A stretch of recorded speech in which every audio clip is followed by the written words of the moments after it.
We use NAO and Pepper for cognitive and physical stimulation. Iris Robotics is a company or a software company which works on humanoid robots such as NAO and Pepper. Et on a développé une suite applicative qui s'appelle My Friend NAO, qui permet de travailler avec les enfants des écoles primaires ou des collèges, mais également les enfants autistes. We are developing a language learning software called Elias that can be used with NAO humanoid robot. We made a software with which it's really easy to program the robots.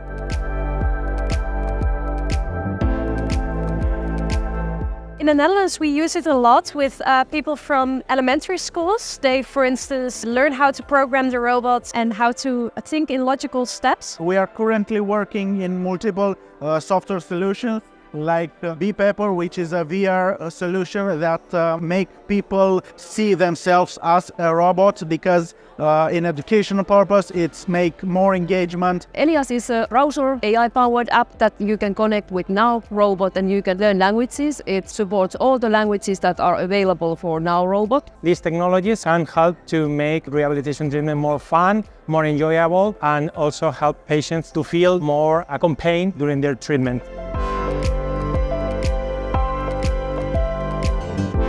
We had really good meetings where we were discussing about our needs, and of course Inrobics is happy to establish new partnerships. A lot of people here have some NAO robots or Peppers that they are maybe interested in put our software on. And we also got some nice feedback to see what would work in different other countries. Ce qui est super, c'est de voir ce qui se fait dans les autres pays. C'est arriver à faire du partage de bonnes pratiques, du réseau autour du petit monde de NAO et Pepper.